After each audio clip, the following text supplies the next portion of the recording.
Hello everyone, welcome to my YouTube channel. Friends, यदि आप रीट जुलाई 2022 की तैयारी कर रहे हैं तो ये वीडियो आपके लिए बहुत महत्वपूर्ण होने वाला है। फ्रेंड्स, आज मैं ईवीएस पर्यावरण अध्ययन का एक ऐसा टॉपिक लेकर के आया हूं जिससे रीट में हर बार 2-3 प्रश्न अवश्य पूछे जाते हैं। आप प्रीवियस ईयर के पेपर क्वेश्चन उठाकर मिला सकते हैं तो आपको खुद ही मालूम पड़ जाएगा कि इस चैप्टर से, इस टॉपिक से कितने प्रश्न रीट में पूछे जाते हैं। फ्रेंड्स, आज पर्यावरण दिवस पर मैं आपके सामने पर्यावरण का टॉपिक लेकर के उपस्थित हुआ हूं जो आगामी परीक्षा रीट जुलाई 2022 में बहुत ही आपके लिए हेल्पफुल होने वाला है। फ्रेंड्स, यदि आप मेरे चैनल पर पहली बार आए हैं तो चैनल को सब्सक्राइब करें और बेल आइकन को प्रेस करना ना भूलें ताकि आने वाले हर वीडियो का नोटिफिकेशन सबसे पहले आपको मिले। फ्रेंड्स, वीडियो के थंबनेल से आपको पता चल गया होगा कि आज हमारा ईवीएस पर्यावरण अध्ययन का टॉपिक क्या है। जी हाँ फ्रेंड्स, आप स्क्रीन पर देख रहे होंगे कि आज आप राजस्थान के अभयारण्य, चिपको आंदोलन, खाद्य श्रृंखला, वृक्षों की पूजा इत्यादि से संबंधित विषयों पर चर्चा करेंगे। इसके बारे में आप ज्ञान प्राप्त करेंगे। फ्रेंड्स, यदि आप मेरे टेलीग्राम चैनल से जुड़ना चाहते हैं तो इस वीडियो के डिस्क्रिप्शन में टेलीग्राम का लिंक दिया हुआ है। आप वहां से मेरे टेलीग्राम चैनल को ज्वाइन कर सकते हैं। फ्रेंड्स, यदि आपने इससे पहले वाला वीडियो नहीं देखा है मेरा तो इस वीडियो के डिस्क्रिप्शन में उसका भी लिंक दिया हुआ है। आप वहां प्ले लिस्ट का लिंक दिया हुआ है, आप प्ले लिस्ट से बाकी 4 वीडियो आप उसका देख सकते हैं। ये मेरा ईवीएस स्पेशल क्लास 5 चल रहा है। इससे पहले मैंने 4 वीडियो स्पेशल अपलोड किया हूं। अगर आपने नहीं देखा है तो वीडियो के डिस्क्रिप्शन में प्ले लिस्ट का लिंक दिया हुआ है, आप वहां से जाकर के वीडियो को देख सकते हैं। तो चलिए फ्रेंड्स, बिना देर किए हुए वीडियो को स्टार्ट करते हैं। फ्रेंड्स, इसे मैं थोड़ा जूम कर देता हूं ताकि आपको वीडियो क्लियर नजर आए। जी हाँ फ्रेंड्स, आप देख सकते हैं उद्यान अभयारण्य पहले नंबर पर है रणथंभौर बाघ संरक्षण राष्ट्रीय उद्यान। ये राजस्थान के किस जिले में है आप देख सकते हैं फ्रेंड्स, सवाई माधोपुर में है। रणथंभौर बाघ संरक्षण राष्ट्रीय उद्यान किस जिला में है? सवाई माधोपुर में।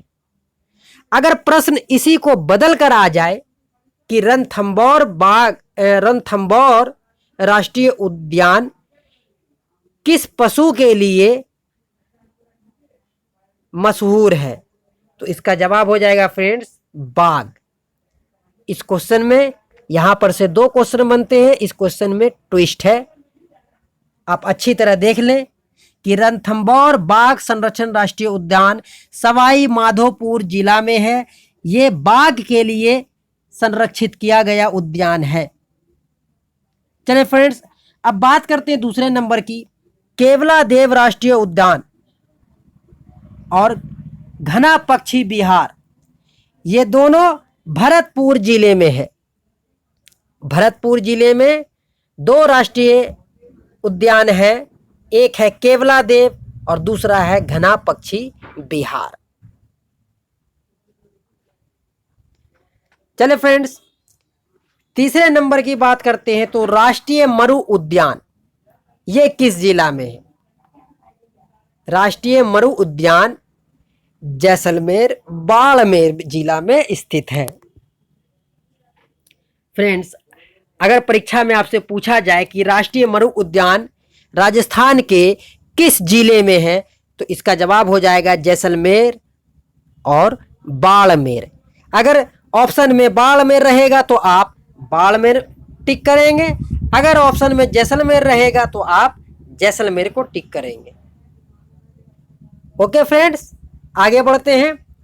4th नंबर पर देखते हैं राष्ट्रीय उद्यान सरिस्का इसे इस तरह भी लिखा जा सकता है, सरिस्का राष्ट्रीय उद्यान राजस्थान के किस जिले में है। इस तरह के प्रश्न बनेंगे फ्रेंड्स। तो आप देख सकते हैं इसका उत्तर है अलवर जिला में है। ये सरिस्का राष्ट्रीय उद्यान अलवर जिला में स्थित है।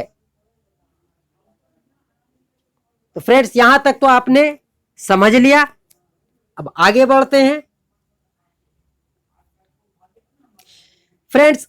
अब हम बात करेंगे खाद्य श्रृंखला, जिसे हम आहार श्रृंखला भी कहते हैं।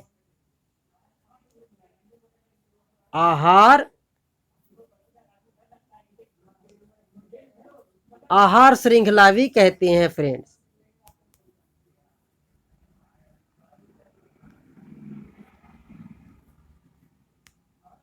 ठीक है, तो इसे हम खाद्य श्रृंखला बोले या आहार श्रृंखला बोले। फ्रेंड्स मैं इसे आपको एक ऐसे ट्रिक से समझा दूंगा जो आप कभी भूलेंगे नहीं फ्रेंड्स। इस चित्र को आप ध्यान से देखिए तो आपको खुद ही पता चल जाएगा। यह पौधा है, इसे कौन खा रहा है? खरगोश। ये खरगोश को कौन खाएगा? तो लोमड़ी।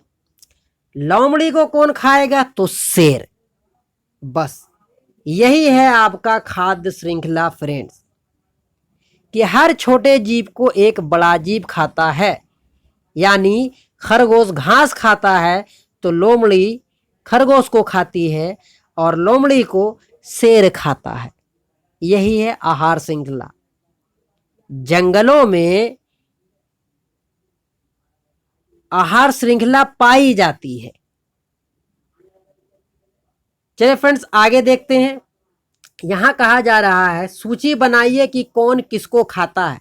जी हाँ फ्रेंड्स, ये आपको पूरे करने हैं और हमें कमेंट्स के माध्यम से जवाब अवश्य दीजिएगा कि पौधे को कौन खाता है। यहाँ खाने जाने वाला भाग आपको जो है जीव है उसका नाम आप यहाँ पर लिखेंगे। जितने भी जीव हो सकते हैं पौधे को, तो एक मैं मिसाल दे दूं कि पौधे को कौन खाएगा? बकरी, गाय, भैंस, है ना।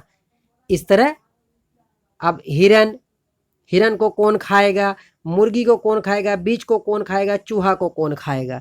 तो यहाँ पर आपको सबको लिखना है फ्रेंड्स। चलिए फ्रेंड्स आगे बढ़ते हैं। चित्र को देखकर बताओ कौन किसको खाता है। जी हाँ फ्रेंड, खाद्य श्रृंखला से एक और एग्जाम्पल मैं यहाँ पर लेकर के आया हूँ। आप देख सकते हैं कि ये घास है, ये छोटे छोटे कीड़े हैं, और ये मेढक है, ये सांप है, और ये गिद्ध है, चील है। तो कहने का मतलब ये हो गया कि घास को ये खाएगा छोटे कीड़े मकोड़े, इस कीड़े मकोड़े को मेढक खाएगा, मेढक को सांप खाएगा, और सांप को गिद्ध खाएगा। समझ गए साथियों? आइए फ्रेंड्स, अब यहां पर मैं आपको थोड़ा समझा दूं। डिफाइन कर दिया हूं एग्जाम्पल के द्वारा, फिर भी मैं आपको यहां पर थोड़ा सा जूम करके दिखा देता हूं कि पेड़ पौधे वो जीव जंतुओं के भोजन के आधार पर संबंध को खाद्य श्रृंखला कहते हैं। जी हाँ फ्रेंड्स, अगर प्रश्न आपको आ जाए कि पेड़ पौधे और जीव जंतुओं के भोजन के आधार पर संबंध को क्या कहते हैं, तो खाद्य श्रृंखला या आहार श्रृंखला कहते हैं फ्रेंड्स। यहां तक तो आपने फ्रेंड्स समझ लिया। अब सोचिए और बताइए कि तोता क्या खाता है। इसमें आपको अपने जवाब लिखने हैं फ्रेंड्स। गाय क्या खाती है, गिलहरी क्या खाती है, वो आपको लिखने हैं फ्रेंड्स। इन तीनों को आप अच्छी तरह अपने माइंड से सोच करके इसका उत्तर बना सकते हैं फ्रेंड्स। अगर परीक्षा में आ गया कि तोता क्या खाता, तो मैं एक मिसाल देकर के आपको इसका क्लियर कर देता हूँ। तोता के बारे में तो आप सभी जानते हैं कि तोता जो है हरी मिर्च, तिलकोचा इत्यादि को खाता है। अब गाय तो मालूम ही है कि चारा खाती है, पुआल है, घास है, पत्ते हैं, वगैरह वगैरह। इसी तरह गिलहरी क्या खाती है, तो मूंगफली। तो इस तरह फ्रेंड्स आप अपने हिसाब से सोचकर लिख सकते हैं। आगे बढ़ते हैं फ्रेंड्स।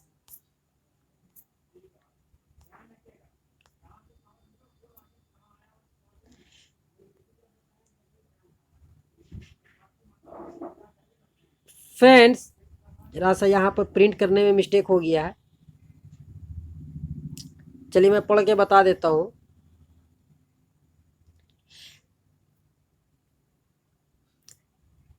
अनेक प्रकार के वृक्षों की पूजा विभिन्न अवसरों पर की जाती है।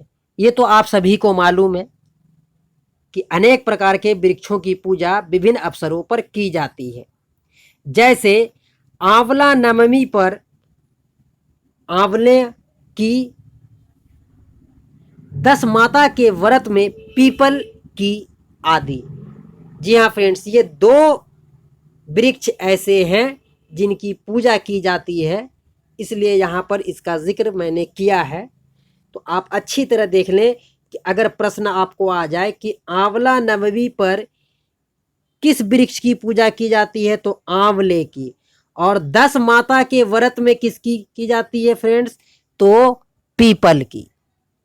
आप अच्छी तरह देख ले फ्रेंड्स, मैं अंडरलाइनिंग कर दिया हूं इसे कि आंवला नवमी पर आंवले की पूजा की जाती है और 10 माता के व्रत में पीपल की पूजा की जाती है। पीपल का जो आप पेड़ देखते हैं वो 10 माता के व्रत में पीपल के पेड़ की पूजा की जाती है। आपने बहुत सारी महिलाओं को ये चीज करते हुए देखा होगा साथियों। आगे बढ़ते हैं। वृक्षों की पूजा करके हम उन्हें बचाए रखने का संदेश वो प्रयास करते हैं। जी हाँ फ्रेंड्स, अगर किसी ने पूछ लिया कि आप वृक्षों की पूजा क्यों करते हैं, तो वृक्षों की पूजा हम उन्हें बचाए रखने का संदेश और प्रयास करते हैं ताकि वो भली भांति फल फूल सके, जीवित रह सके। सरकार द्वारा भी जंगलों को बचाने हेतु वृक्षों के संरक्षण कार्यक्रम चलाए जा रहे हैं। ये बातें बिल्कुल सही है कि सरकार भी वृक्षों को संरक्षण प्रदान करती है। हमें पर्यावरण को संतुलित बनाए रखना है तो हमें न केवल पेड़ बल्कि हमारे आसपास के सभी जीवों को भी बचाना होगा। जी हाँ फ्रेंड्स, अगर हमें अपना इन्वायरमेंट वातावरण बचाना है तो हमें सिर्फ और सिर्फ पेड़ पौधे को ही नहीं बचाना बल्कि आसपास के जीवों को भी बचाना है, क्योंकि आहार श्रृंखला है। अगर एक जीव की संख्या बढ़ जाएगी तो दूसरे जीव की संख्या घटने लगेगी, तो वो हमको जो जिस जीव की संख्या बढ़ेगी उसकी तादाद जो बढ़ जाएगी तो इन्वायरमेंट का जो संतुलन है वो बिगड़ जाएगा साथियों। इसलिए हमें जीवों को भी बचाना आवश्यक है। चलिए फ्रेंड्स आगे बढ़ते हैं। इसे मैं थोड़ा जूम कर देता हूं फ्रेंड्स, आप देख सकते हैं।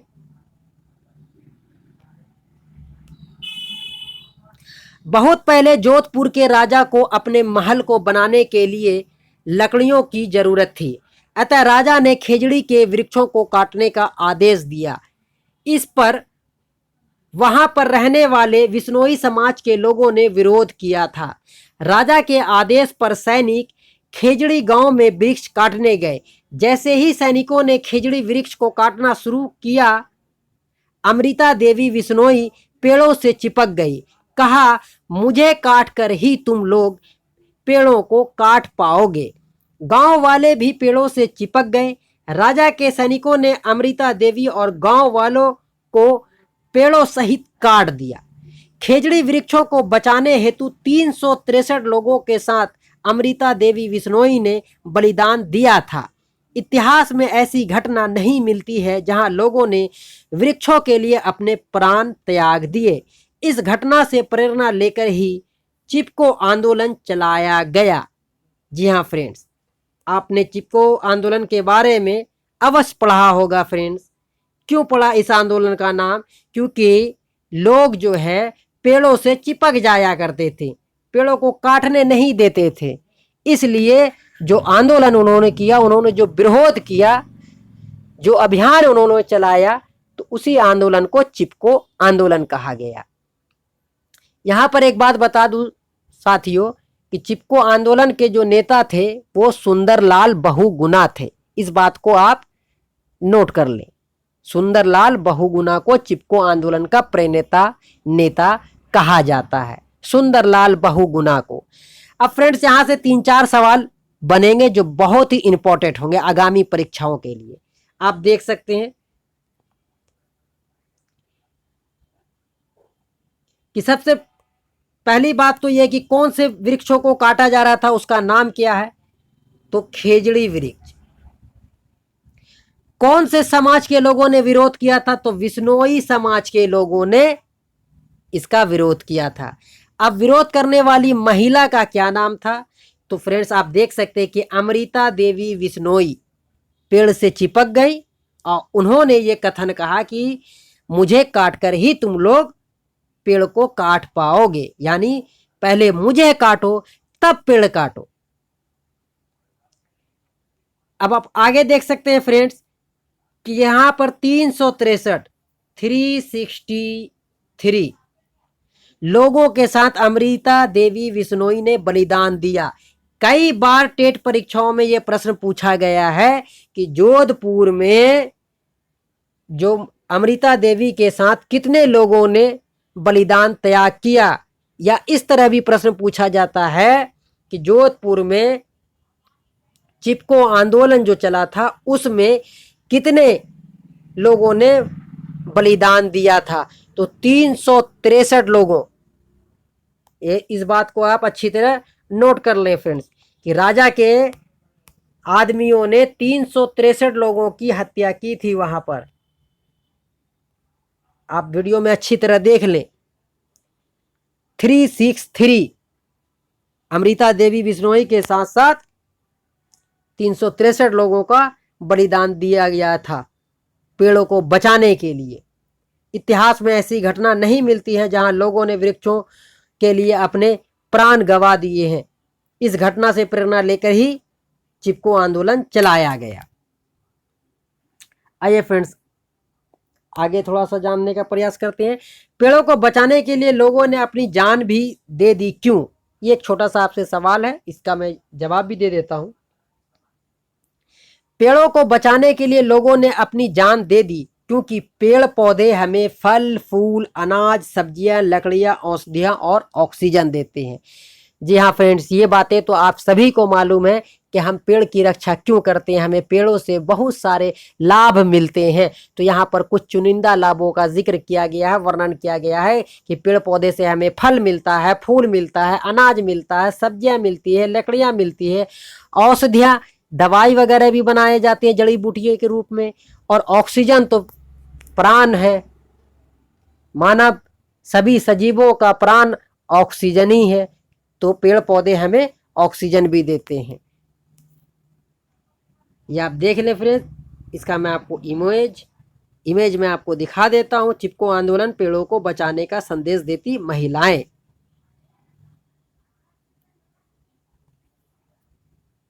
चले फ्रेंड्स आगे हम इसे जानने का प्रयास करते हैं। देखो बच्चों, हमारे राजस्थान में पर्यावरण को बचाने की जन चेतना वर्षों पुरानी है। जी हाँ, हमारे राजस्थान में पर्यावरण को बचाने की जन चेतना आज कोई नई नवेली नहीं है, बल्कि वर्षों पुरानी है। गांव के आसपास की भूमि को किसी लोक देवता, लोक देवी, संत और महापुरुष के नाम से संरक्षित करते हैं। यह ओरन भूमि कहलाता है। मोस्ट वेरी इंपॉर्टेंट है पॉइंट्स ये, इसे आप अपने इसमें नोट कर ले फ्रेंड्स कि आपसे प्रश्न पूछा जाए कि ओरन भूमि क्या है, ओरन भूमि किसे कहते हैं, तो आप शॉर्टकट में समझ लीजिए कि जिस लोक देवी देवताओं की हम लोग पूजा करते हैं, महापुरुषों को पूजते हैं, उस जगह के नाम से जो भी एरिया को, क्षेत्र को संरक्षित किया गया वह ओरन भूमि कहलाती है फ्रेंड्स। लोक देवता, लोक देवी, संत और महापुरुष के नाम से संरक्षित है, तो वहां का एरिया ओरन भूमि कहलाता है। गांव के आसपास की भूमि को किसी लोक देवता, लोक देवी, संत और महापुरुषों के नाम से संरक्षित किया जाता है, तो यह भूमि जो है ओरन भूमि कहलाता है फ्रेंड्स।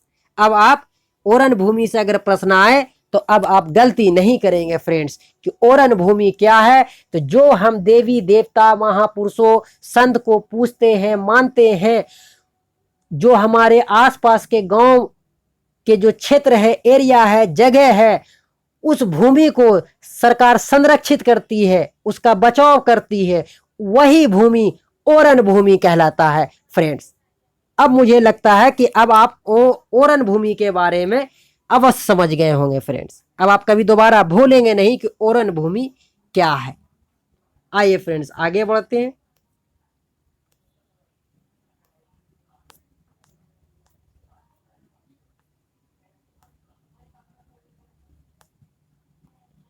तो फ्रेंड्स इस वीडियो में हमने क्या क्या जाना,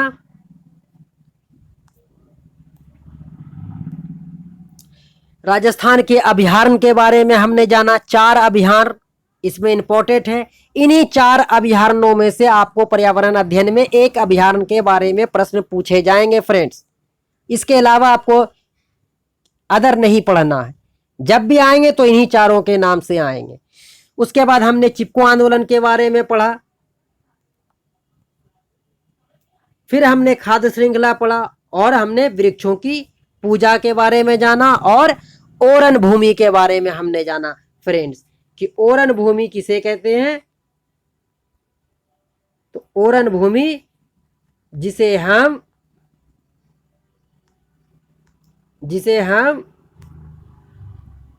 पूछते हैं संत, लोक देवी, लोक देवता, महापुरुषों, तो सरकार जो गांव के आसपास के एरिया को उसके नामों से संरक्षित कर देती है, उसी भूमि को ओरन भूमि कहा जाता है फ्रेंड्स।